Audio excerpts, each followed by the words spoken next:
Welcome to Halifax. RealestK, how are you? Good, how are you? Yeah, I'm not bad. This is your first time here as well, right? My first time. What a time to be here. You're a Juno nominee. Thank you so much. How does it feel? It feels great. I mean, last year I was nominated, but I was on tour, unfortunately. But I'm really happy to be at the Junos this year and kind of just seeing everybody and all the beautiful faces and what it has to bring. Yeah, so you're nominated for the R&B Soul Recording category for Real World. Yes. Yeah, so those 8 songs on there, right? Mm-hmm. How did you get it down to 8? Because I think the album before that, there was like 14 songs on 15, there. actually. Okay. Yes.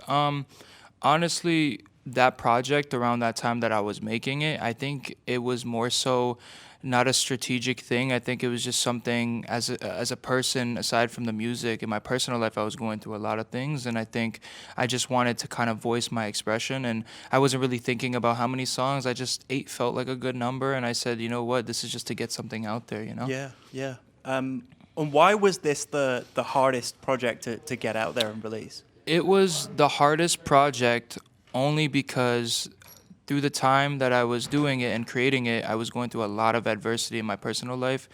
And I just think it was one of the most vulnerable projects. And like I said, it was just something where I kind of wanted to just speak it out to the world. I really didn't, if people who know my supporters out there, like they know I didn't really market it too much, and it's kind of hard to market your pain. So like it was just something where I went through something, made the songs in moment of doubt and drought, and I kind of just put it out there. Yeah. And you mentioned before this interview that you don't really do many interviews, or you recently only just started doing more interviews. Yeah, I mean, people don't know, I'm 19 years old, so like when I came in this industry I was 17, and I just think it was a lot of insecurity, and I'm still till this day trying to kind of be comfortable with the idea of speaking and knowing that my words will be out there in the world and for it to marinate with everybody, resonate.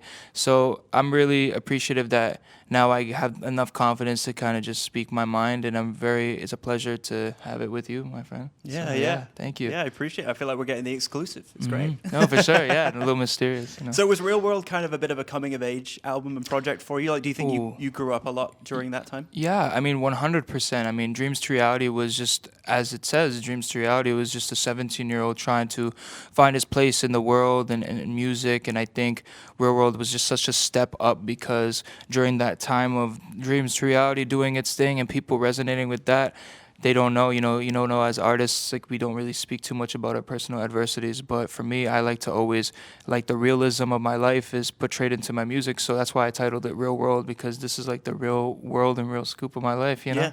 Yeah. So we can't really call you Toronto's secret anymore. I feel like the secret's out. Like I mean, honestly, I'm still gonna stick by that as much as I can, just because, for me, I've always felt like, Toronto's such a nostalgic and beautiful place. Shout out Toronto, Scarborough. That's where I was, born and raised and stuff. But I just think it gave me such a mysterious vibe in general, and I was always in the back. So I think no matter how big I get, I always will feel like, just that kid from Scarborough in the back, kind of just doing his thing, Yeah, 100%. Do you have any family here with you supporting you this weekend, or is it just you? Yes, actually, no, it's not just me. I have 30 minutes before my family actually comes to the hotel, so Nice. I'm here doing this wonderful interview while they're making their way over here. I have my brother, my mom, and my dad, and then tomorrow I have a couple of friends coming out from Toronto that also worked on the project. My engineer and producer and his brother coming here to just support, and everything. So it's pretty cool. That ties in beautifully because I'm going to ask you about your brother and what he had to do with.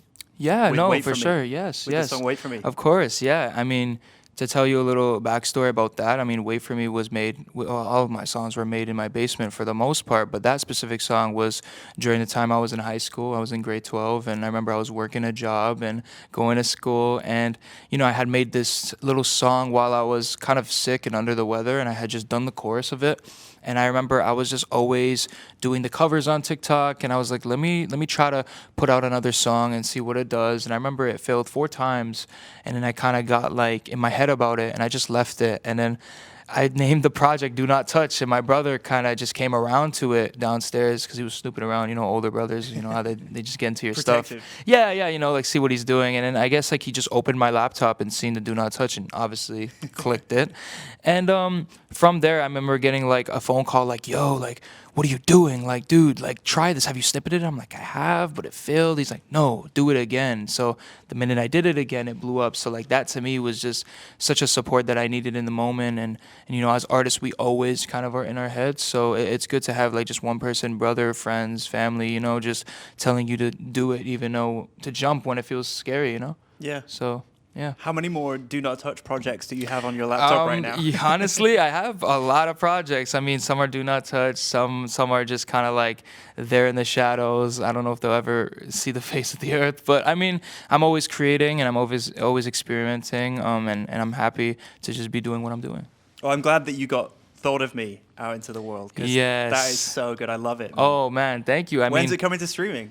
So probably on the album. Okay. I mean, I'm trying to get a specific somebody on it. Hopefully we can make that happen. But if not, it's gonna be on streaming platforms when my album comes out. I mean, Thought of Me is like one of those songs as well where a girl had just, you know, made me a little upset during a moment of drought, and Valentine's Day came around. So that's why it appeared on Valentine's Day. I was gonna ask you that. It was kind of just like a statement thing, you know. I mean, you're just in love with the thought of me, you know. It wasn't. I don't do music for the cloud of things. I mean, it's kind of hard to believe because nowadays artists will go so many lengths to just get their song to blow up. But honestly, I just put it out in the world. People resonated with it, and then, you know, as obviously, like, you know, when you're in a label and a management, it's always a discussion and it's always a thing where there's a time limit and time frame. So people don't understand that. But I tried my best to kind of like put it out there as soon as I can, and just hopefully on streaming platforms soon. Yeah.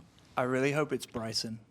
I mean, you never know. He's watching, right? That's. I mean, ask him now. Look, I mean, shout out Bryson Tiller. I mean, I would love to get him on that song. But if it's not Bryson, I'm sure the song will just there's beauty in everything. So Sure. it'll have its moment. Amazing. Well, welcome to Halifax. Welcome to the Junos. Thank you so much for RealestK, having me. thank you. Thank you. iHeartRadio Canada. Thank you, iHeartRadio. Thank you.